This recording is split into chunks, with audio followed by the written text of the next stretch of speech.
एक अतिशय हुआ है, बहुत बड़ा अतिशय। महाराणा प्रताप ने दान को असीम कर दिया, और जब वो भटक गए, युद्ध में से भागे, जंगल में थे, देखना एक दान, आज का त्याग का रूप, दान के रूप की परिस्थिति आई कि घास की रोटी बनाना पड़े, घास की। और घास होती है, एक बर्रू घास होती है, घास का अर्थ घास नहीं, उसमें एक दाना होता है, मूंग के दाने जैसा दाना होता है, बीज से वैसे हरा दाना होता है, लेकिन स्वाद नहीं होता। उसको घास इसलिए बोलते हैं कि घास का स्वाद आता है। मूंग की दाल में तो स्वाद है, उसमें तो स्वाद ही नहीं होता, जानवर भी नहीं खाते ठीक से उसको, लेकिन नुकसानदायक नहीं। उस घास के, बर्रू घास के कुछ इकट्ठे करके लाए और किस पर पत्थर के ऊपर उसको बांटा। उसकी राणा प्रताप कहते हैं पत्नी से 4 रोटियां बनाना। बोले इतना सा तो आटे ही है, और अपन 3 लोग हैं, नहीं 4 बनाना। बोले चौथी किसके लिए? बोले चौथी दान के लिए। उस अवस्था में दान, उस अवस्था में दान जहां खाने को नहीं है, खाने को नहीं मिल रहा है, और समय दान की बात याद आ जाए। पत्नी कहने लगी कि इस समय भी दान? बोले नहीं, असीम, मैंने दान को सीमा, जब तक मुंह में दाना जाएगा तब तक दान देने के बाद ही जाएगा। राणा प्रताप का नियम था, बिना दान के नहीं। राणा प्रताप, उनका बेटा और उनकी पत्नी,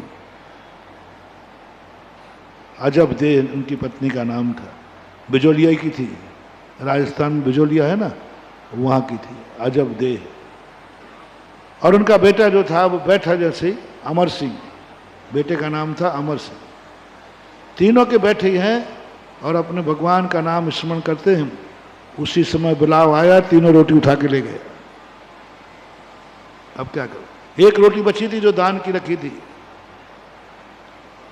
पत्नी ने उस तरफ देखा, राणा प्रताप ने नहीं नहीं, बेटा टन्ना के रो पड़ा, बेटा रो पड़ा। राणा प्रताप ने छाती से लगा लिया, लेकिन बेटे को दान की रोटी खिला के चुप नहीं किया। दान घोषित हो चुका है, दान घोषित हो चुका है, बस अब कुछ नहीं। बेटा भूख से रो रहा है, पत्नी भूखी, स्वयं भूखा,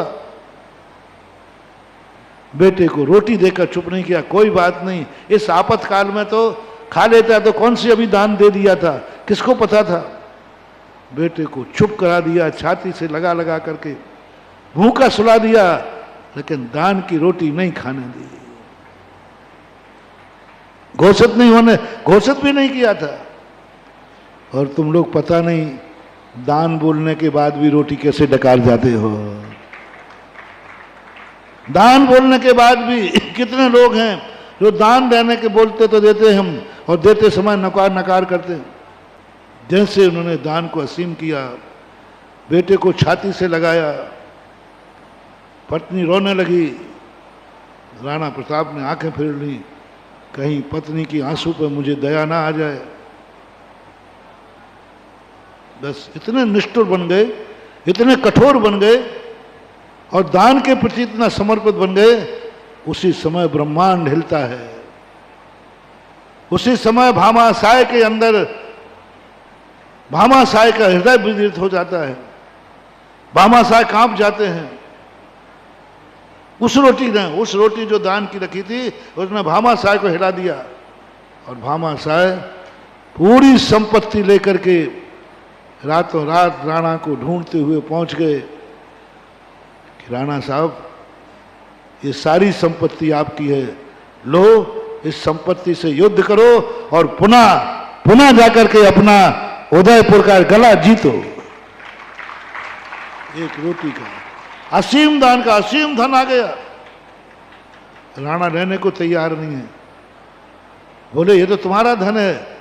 बोले मुझे तुमने दान में नहीं दिया था जो तुम नहीं लोगे। बोले मैं दिया हुआ धन वापस लेता नहीं हूं, तो बोले राणा साहब आपने मुझे दान में दिया था कि मजूरी दी थी? दी हुई दान में धन मेरा है, अब मैं आपको दान में दे रहा हूं, बाद में हो जाए तो लौटा देना, नहीं तो मैं भी त्याग करता हूं, मैं वापस नहीं लूंगा।